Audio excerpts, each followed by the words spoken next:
প্ৰজ্ঞা study Assam YouTube চেনেললৈ সকলোকে সম্ভাষণ জনাই আজি আপোনালোকৰ মাজলৈ আগবঢ়াবলৈ লৈছো Assam direct recruitment 2024 grade 3 grade 4 Assam police তথা টেট এক্সামৰ বাবে উপযোগী যোগ্যতা কৰা অতিকৈ গুৰুত্বপূৰ্ণ 35টা এমচিকিউ প্ৰশ্নোত্তৰলৈ আশা কৰো ইয়াত আলোচনা কৰা প্ৰশ্নকেটি আগন্তুক আপোনালোকৰ পৰীক্ষাত কিছু সহায়ক হ'ব পাৰে গতিকে ভিডিওটো আৰম্ভণিৰ পৰা শেষলৈকে চাই মোৰ এই চেনেল প্ৰজ্ঞা ষ্টাডি আছাম সাবস্ক্ৰাইব কৰি লাইক শেয়াৰ আৰু কমেন্ট কৰিব আজি প্ৰথম প্ৰশ্নটি হৈছে হেহতিয়াকৈ 2023 চনৰ বুকাৰ বঁটা কোনে লাভ কৰিছিল অপচনসমূহৰ ভিতৰত ইয়াৰ শুদ্ধ উত্তৰ হ'ব অপচন সি পল লিঞ্চ বন্ধুসকল 2023 চনৰ বুকাৰ বঁটা পল লিঞ্চে লাভ কৰিছে পৰৱৰ্তী প্ৰশ্নত আছে অৰুণোদয় আঁচনি অসম চৰকাৰে কেতিয়াৰ পৰা আৰম্ভ কৰা কৰিছিল অপচনসমূহৰ ভিতৰত ইয়াৰ শুদ্ধ উত্তৰ হ'ব অপচন এ 2020 চনৰ 2 অক্টোবৰৰ পৰা বন্ধুসকল 2020 চনৰ 2 অক্টোবৰ তাৰিখৰ পৰা অসম চৰকাৰে অৰুণোদয় আঁচনি আৰম্ভ কৰিছে next question what is the name of the festival celebrated by the Tiwa every 5 year টিৱাসকলে প্ৰতি 5 বছৰৰ মূৰে উদযাপন কৰা উৎসৱটোৰ নাম কি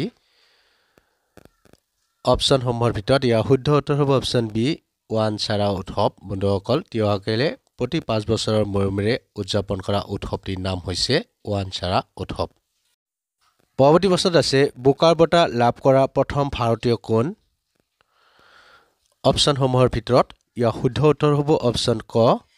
অৰুন্ধতী ৰায় বন্ধুসকল বুকাৰ বঁটা লাভ কৰা প্ৰথম ভাৰতীয় আছিল অৰুন্ধতী ৰায় Question What is the name of the dance performed by the Santal people during the Dansai festival celebrated in autumn Santal সকলে শৰৎকালত পালন কৰা দাসাই উৎসৱত পৰিবেশন কৰা নৃত্যবিধৰ নাম কি অপচনসমূহৰ ভিতৰত ইয়াৰ শুদ্ধ উত্তৰ হ'ব অপচন ডি লৰয় নৃত্য বন্ধুসকল সাঁওতাল সকলে লৰয় নৃত্য পালন কৰে নেক্সট কোৱেশ্চন 2024 চনত প্ৰ কাবাডী লীগৰ কোনটো সংস্কৰণ অনুষ্ঠিত হ'ব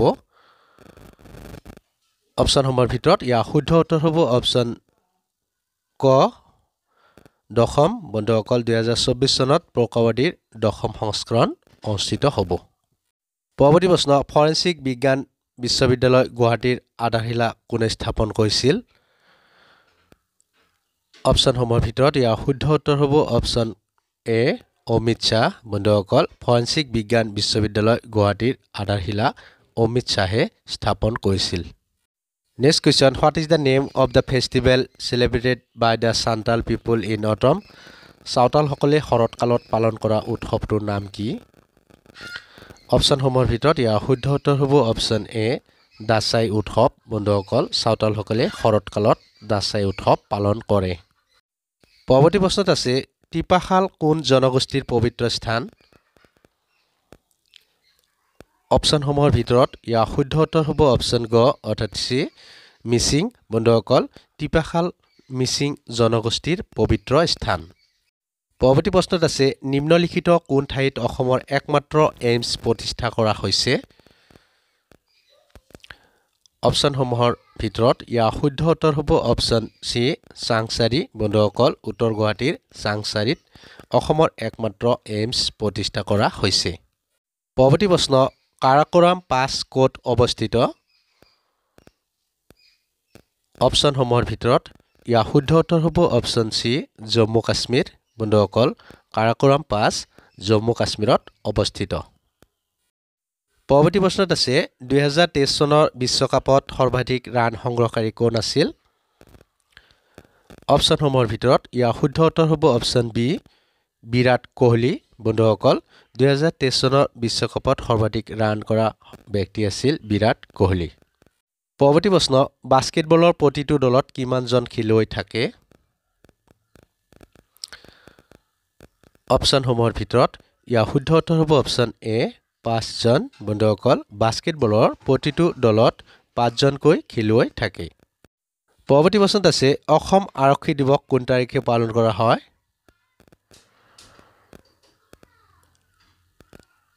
অপচনসমূহৰ ভিতৰত ইয়াৰ শুদ্ধ উত্তৰ হ'ব অপচন ক 1 অক্টোবৰ বন্ধুসকল 1 অক্টোবৰ তাৰিখে অসম আৰক্ষী দিৱস পালন কৰা হয় পৰৱৰ্তী প্ৰশ্ন আছে অসমৰ প্ৰথমখন ষ্টেডিয়াম ক'ত নিৰ্মাণ কৰা হৈছিল অপশ্যনসমূহৰ ভিতৰত ইয়াৰ শুদ্ধ উত্তৰ হ'ব অপশ্যন গ যোৰহাট বন্ধুসকল অসমৰ প্ৰথমখন ষ্টেডিয়াম যোৰহাট জিলাত নিৰ্মাণ কৰা হৈছিল পৰৱৰ্তী প্ৰশ্নত আছে ভাৰতীয় জাতীয় সৰীসৃপ কোনটো অপশ্যনসমূহৰ ভিতৰত ইয়াৰ শুদ্ধ উত্তৰ হ'ব অপশ্যন এ ৰজা কোব্ৰা অৰ্থাৎ কিং কোব্ৰা বন্ধুসকল কিং কোব্ৰা হৈছে বা ৰজা কোব্ৰা হৈছে ভাৰতীয় জাতীয় সৰীসৃপ পৰৱৰ্তী প্ৰশ্ন গুৱাহাটী বিশ্ববিদ্যালয়ৰ প্ৰথম গৰাকী উপাচাৰ্য কোন আছিল অপশ্যনসমূহৰ ভিতৰত ইয়াৰ শুদ্ধ উত্তৰ হ'ব অপশ্যন চি কৃষ্ণকান্ত সন্দিকৈ বন্ধুসকল গুৱাহাটী বিশ্ববিদ্যালয়ৰ প্ৰথম গৰাকী উপাচাৰ্য আছিল কৃষ্ণকান্ত সন্দিকৈ পৰৱৰ্তী প্ৰশ্ন আন্দামান আৰু নিকোবৰ জুৰিছডিকশ্যন কোন উচ্চ ন্যায়ালয়ৰ অধীনলৈ আহে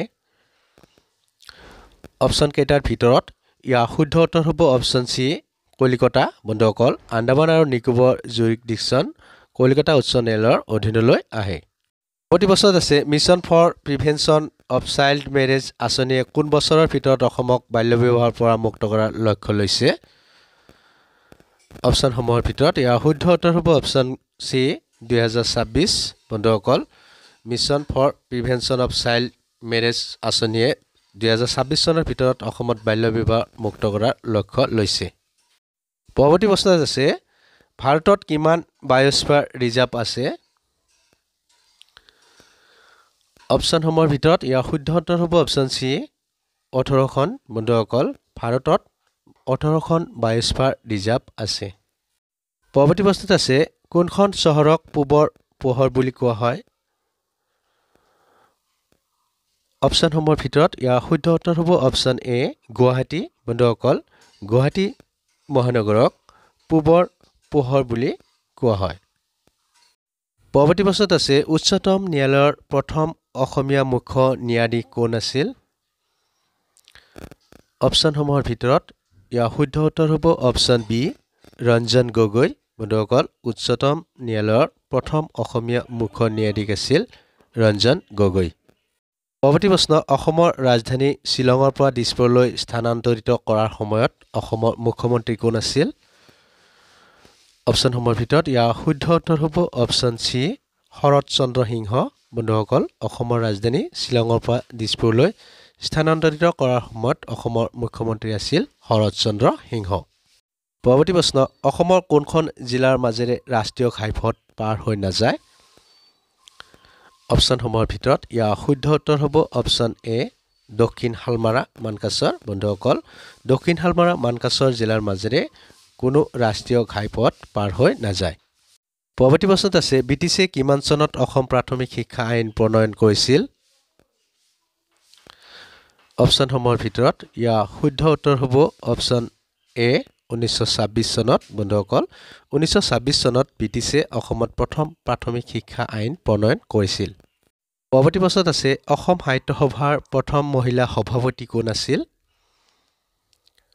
অপশ্যনসমূহৰ ভিতৰত ইয়াৰ শুদ্ধ উত্তৰ হ'ব অপশ্যন চি নলিনীবালা দেৱী বন্ধুসকল অসম সাহিত্য সভাৰ প্ৰথমগৰাকী মহিলা সভাপতি আছিল পদ্মশ্ৰী নলিনীবালা দেৱী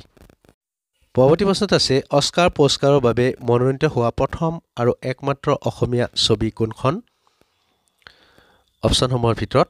ইয়াৰ শুদ্ধ উত্তৰ হ'ব option D village rock star বন্ধুসকল অস্কাৰৰ বাবে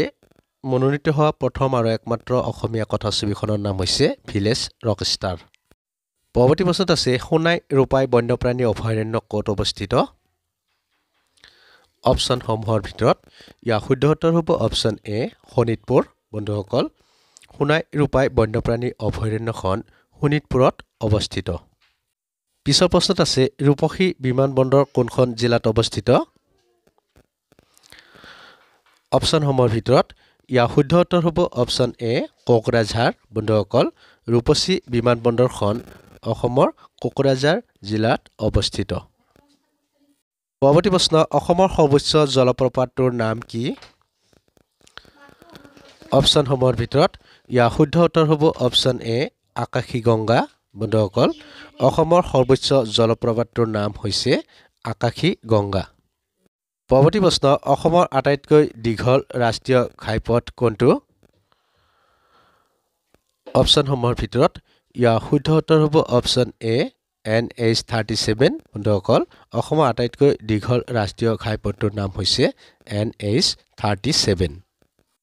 পৰৱৰ্তী প্ৰশ্ন অসমৰ সৰ্ববৃহৎ ৰেল ষ্টেচনটোৰ নাম কি অপশ্যনসমূহৰ ভিতৰত ইয়াৰ শুদ্ধ উত্তৰ হ'ব অপশ্যন চি গুৱাহাটী বন্ধুসকল অসমৰ সৰ্ববৃহৎ ৰেল ষ্টেচনটোৰ নাম হৈছে গুৱাহাটী ৰেল ষ্টেচন পৰৱৰ্তী প্ৰশ্নত আছে অসমৰ আটাইতকৈ পুৰণি ৰেল ষ্টেচনটোৰ নাম কি অপশ্যনসমূহৰ ভিতৰত ইয়াৰ শুদ্ধ উত্তৰ হ'ব অপশ্যন বি ডিব্ৰুগড় বন্ধুসকল অসমৰ আটাইতকৈ পুৰণি ৰেল ষ্টেচনটোৰ নাম হৈছে ডিব্ৰুগড় ৰেল ষ্টেচন পৰৱৰ্তী প্ৰশ্নত আছে কোন চনত মহাত্মা গান্ধী ৰাষ্ট্ৰীয় গ্ৰাম্য নিয়োগ নিশ্চিত আঁচনি গৃহীত হৈছিল অপশ্যনসমূহৰ ভিতৰত ইয়াৰ শুদ্ধ উত্তৰ হ'ব অপশ্যন চি 2005 চনত বন্ধুসকল 2005 চনত MG এনৰেগা আঁচনি গৃহীত হৈছিল পৰৱৰ্তী প্ৰশ্ন বৰ্তমান অসমৰ মুঠ জিলা কেইখন অপশ্যনসমূহৰ ভিতৰত ইয়াৰ শুদ্ধ উত্তৰ হ'ব অপশ্যন বি 31খন বন্ধুসকল অসমৰ বৰ্তমান জিলাৰ সংখ্যা হৈছে 31খন